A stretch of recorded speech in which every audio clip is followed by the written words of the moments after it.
Have you ever wondered, what would it be like to open a window to the past and explore the most outstanding aspects of history as we know it? There is no person who does not find this idea appealing. Each and every human being is fascinated by the idea of being able to learn something beyond what the records tell us, and we would like to have that magical power to understand the reality of things. And while it might seem like the premise of a fairy tale, the truth is that such a person did exist, and her name was Dolores Cannon, a famous hypnotherapist who perfected a technique through which she helped her patients revisit past lives and heal traumas from there, allowing them to explore the realities that the world faced in different periods of history. Her technique ranged from conventional to fantastic, and in the midst of this refinement, she gained a broader view of ancient civilizations. But most notably, she managed to reveal a couple of hidden truths behind one of the most important figures in human history. Dolores Cannon acquired valuable knowledge about Jesus Christ. Through her research, she painted a somewhat different story from what has been portrayed through the Bible's parables, yet a story somewhat closer to reality.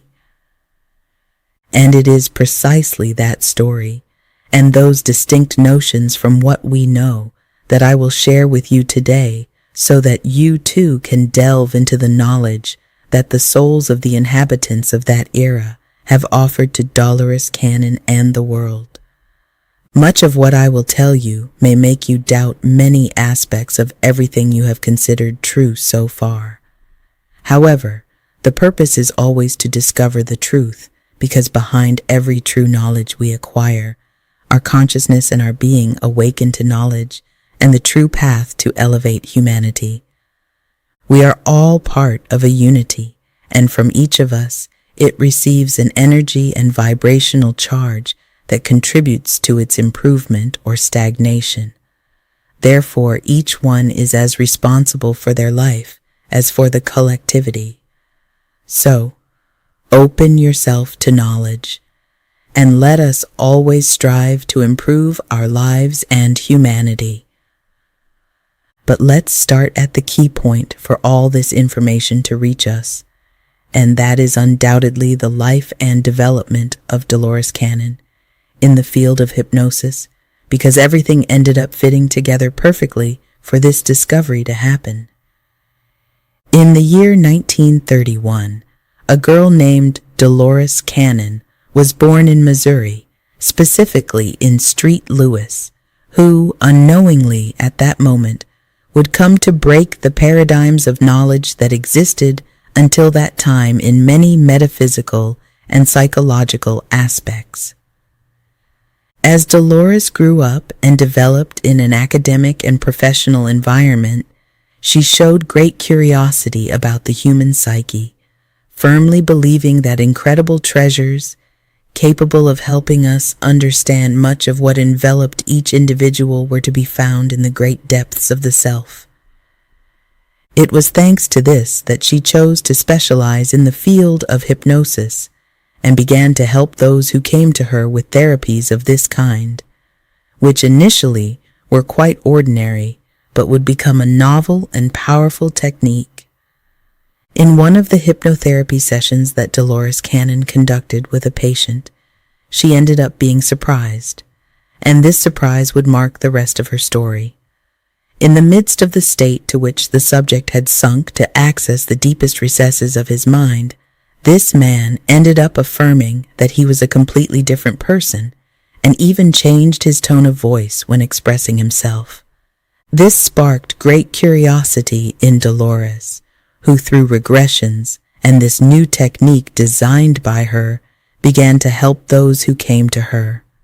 Through a technique she called quantum healing hypnosis, she allowed them to heal old wounds and continue with the development of their being. But in addition to starting to heal anyone who came to her, Dolores also explored various aspects of human history through these stories, encountering many accounts from the time when Jesus Christ lived among us. Thanks to these anecdotes, Dolores Cannon managed to unveil a couple of narratives that revealed hidden aspects behind the known history of Jesus on earth, which I am going to share with you, warning you that they could completely change your current perspective. But part of personal growth is being open to receiving new knowledge, something that is true and contributes to our understanding of the universe we inhabit. So let's explore a bit of this new vision that Dolores Cannon managed to construct based on her research. One of the first aspects that this research revealed as true is that Jesus Christ was connected or linked to the Essenes, something that no ancient text reflects amid its anecdotes. For those who may not know, Essenes were a small Jewish sect that existed approximately during the same period when Jesus lived on earth, estimated during the Second Temple period in ancient Judea.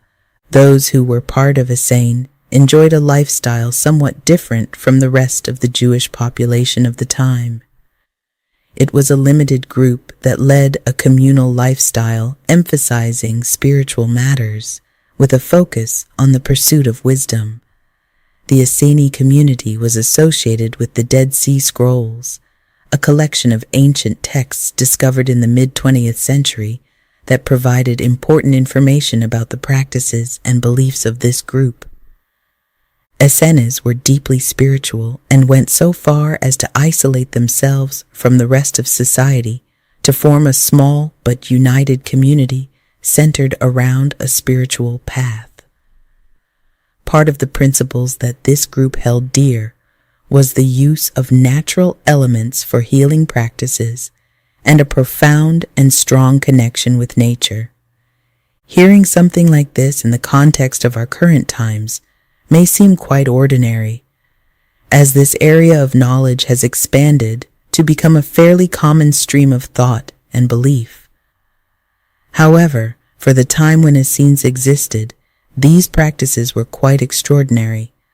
However, according to the information Dolores Cannon gathered from multiple sessions with souls claiming to have lived in that era, this sect could have been the refuge of Jesus during his early formative years. This leads us to wonder, how much influence could this belief system have had on the development of Jesus as a prominent soul incarnated on earth to uplift humanity? According to this therapist, many situations described in the Bible could support the validity of this notion, as very little is said in these sacred scriptures about those early years.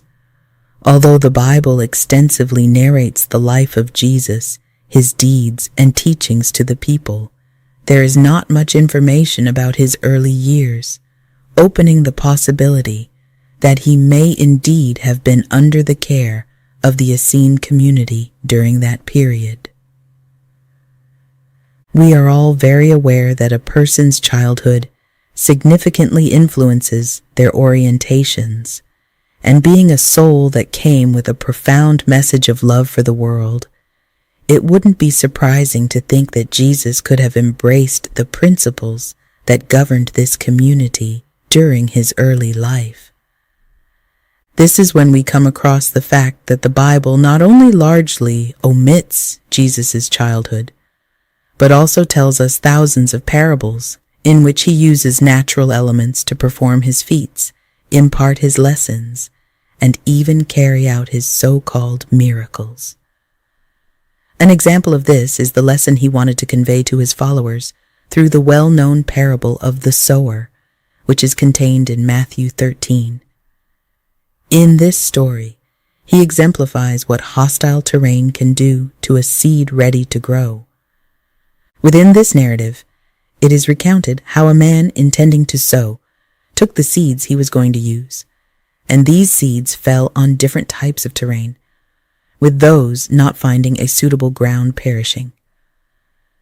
This is how he teaches us that what is sought to be planted in a place not open to receiving and nurturing it ends up losing its purpose and perishing, just like knowledge given to a mind that does not open itself to accept it and use it for its growth.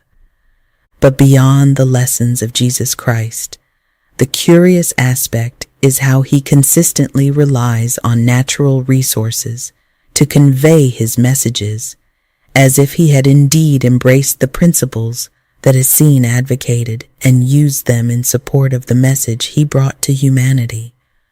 Would it be far-fetched to think that Jesus managed to connect with his essence and nature to use its strength for his purpose? Considering the evidence presented by the researcher Dolores Cannon, it seems not. This leads us to question why the Bible did not address an aspect that was so crucial to the unfolding of Jesus' role in humanity. Why omit these beginnings and the influence of this Jewish group? It also makes us wonder what prevented us from drawing on the same knowledge that Jesus received in his early years, which helped him develop into an example of love and compassion for humanity from that time until today. But not only has this impressed everyone who has learned about Dolores Cannon's research, but they are also amazed when she describes Jesus as a spiritual messenger. This description does not come solely from her appreciation, but also from these clients who, during regressions, were able to connect with the stories and events of that time. According to them and Dolores herself, Jesus Christ sought to bring a message of love and compassion to the world, one that goes far beyond the boundaries of understanding and even religion itself. Even in these times, we must understand that humanity has limited these two concepts, stripping them of some of their power and delivering it to more negative energies such as fear, anxiety, doubt, among others. Just as Jesus loved each of his subjects without limits, even those who were not, giving his life for each one, he aimed to make us understand love in the same way. And not just love for people, but also for things, for the nature that surrounds us, for every minute detail arranged in perfection amid divine creation. This was part of what Jesus Christ proclaimed, and it aligns perfectly with these versions of events that Dolores Cannon obtained from her clients and dared to elevate in the midst of her research. Another aspect that has left many speechless is the revelations concerning what truly surrounded the crucifixion of Jesus, one of the saddest events in human history. This event, in which a man seeking to spread a message of love was crucified, might not be as the Bible presents it. We must understand things beyond a simple barbaric act. For many, what took place at that moment was unprecedentedly barbaric, as evaluated from the perspective that anyone could have today. What we witnessed was like an entire community decreeing the death of an individual for carrying a message that was quite different from what was considered true at that time. If there's one thing that is entirely true, it's that many are not prepared to accept a truth that goes beyond the limits of earthly understanding. Not everything that exists is what we see. The connections each of us has with the vast universe and a much greater creative force are crucial parts of the universe. Because even though many may not understand Jesus Christ's connection to this knowledge through the principles of love, forgiveness, and compassion, this elevated being was trying to heal those connections and as a whole elevate humanity to a purer vibration. Perhaps on a very unconscious level, the people who led Jesus to the cross were only actors driven by fear, seeking to distance themselves from that knowledge that, as Jesus himself indicated, could lead us to salvation or, interpreted in another context, to the next level of consciousness.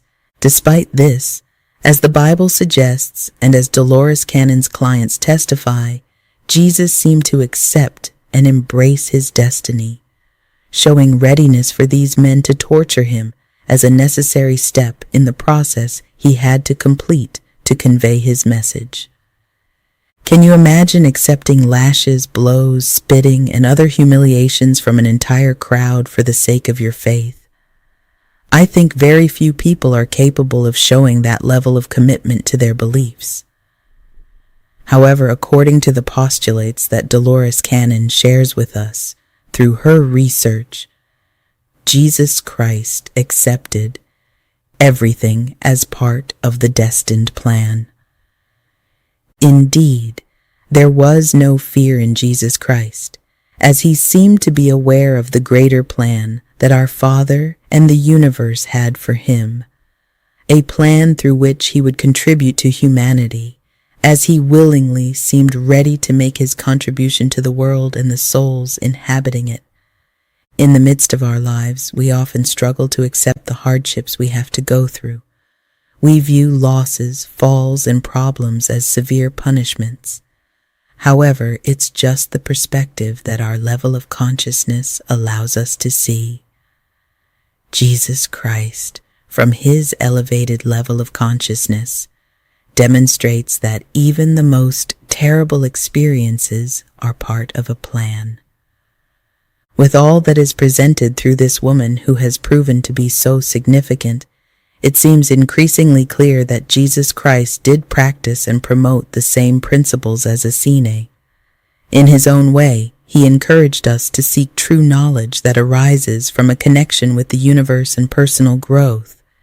It appears that the more Dolores Cannon delved into these stories told by her patients in a state of hypnosis and regression to their past lives, the clearer the connection in everything became.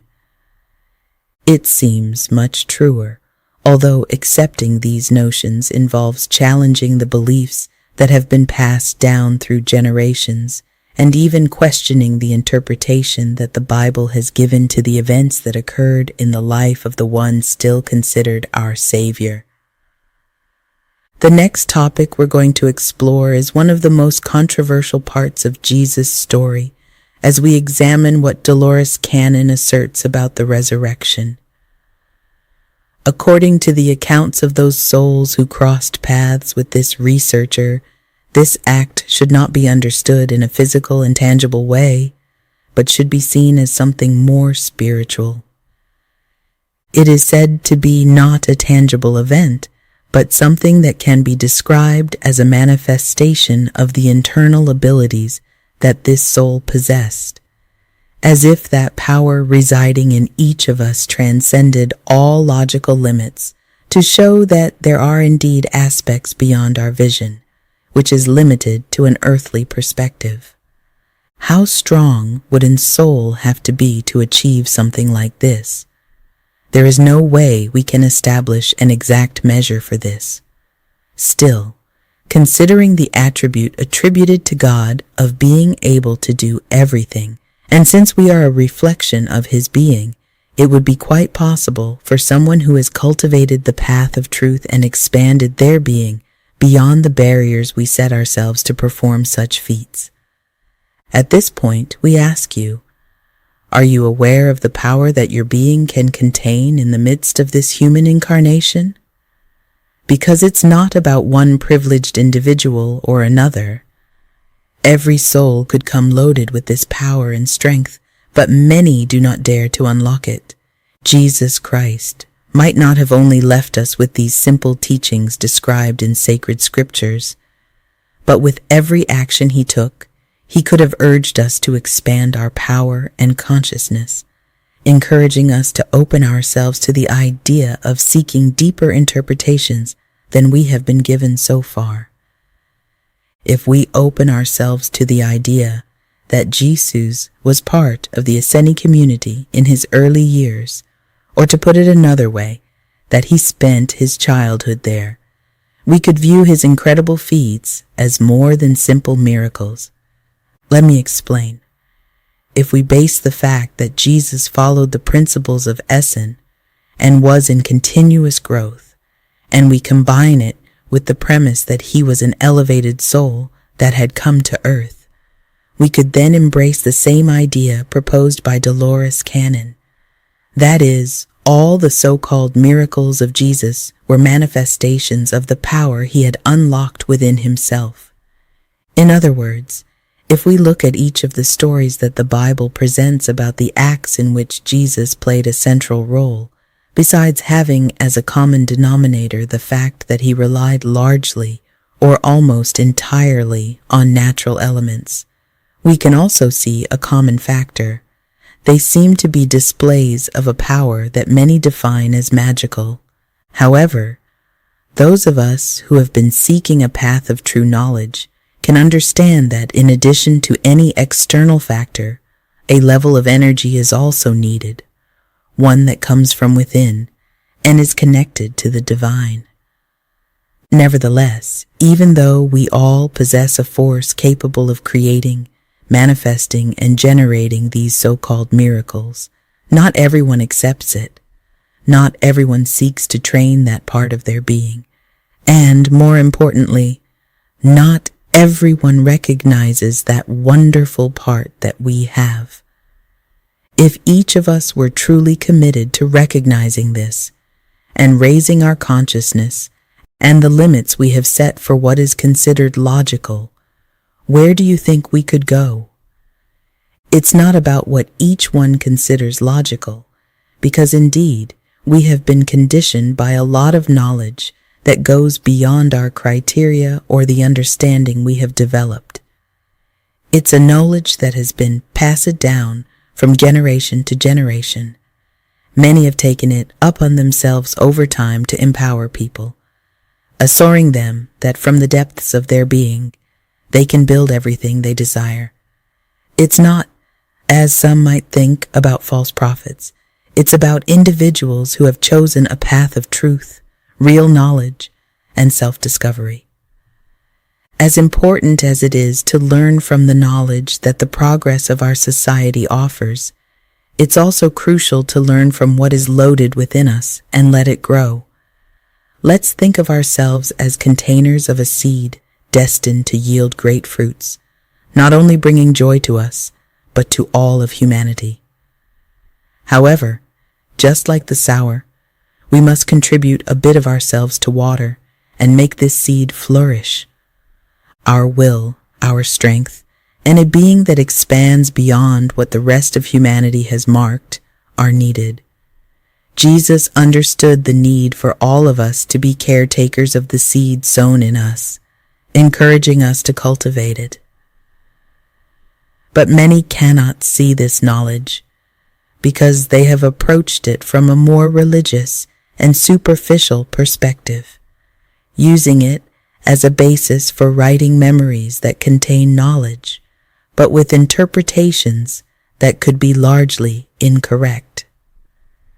This is not just something that I have come to think, but Dolores Cannon herself expressed amidst these notions she shared with the world. Despite the potential implications, she ventured to suggest that the Bible might not be entirely correct regarding Jesus Christ. It's not that Jesus ceased to be a special person because he supports the idea that he was a soul with a level of consciousness beyond what many on this plane have. On the contrary, it is that they have not managed to delve into the depths of what his presence implied, the knowledge he carried with him, that message he sought to leave in the world.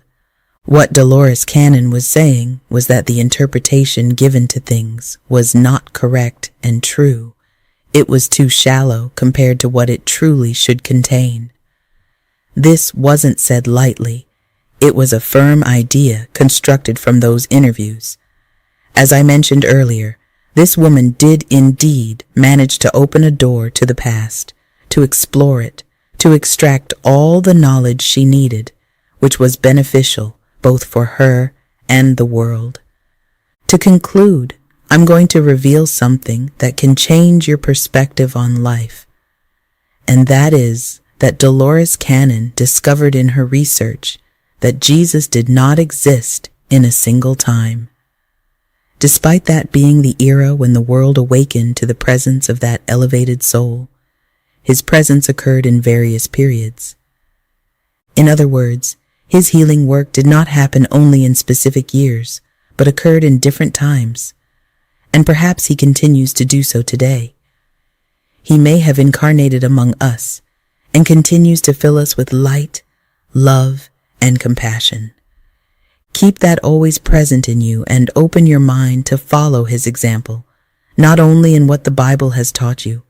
It goes beyond religion and truly seeks to elevate your soul to a higher level, because your contribution to humanity is as valuable as that of every other individual. I hope that, just as Dolores did, everything I have managed to share with you in this short space fills you with a new drive to go as far as you indeed can, because you come from a Creator who did not hold back when giving you faculties. If you believe it has been this way, please give me a like and subscribe to this channel so that we can continue exploring the wonderful path of knowledge that Dolores Cannon has given us. Let's support each other so that humanity makes that leap in consciousness. So please share this with someone you know and add it to the movement that will expand beyond countries. Please go through the comments, and if you have knowledge that adds to what I shared, tell me, because I'll be reading it. We'll meet again soon.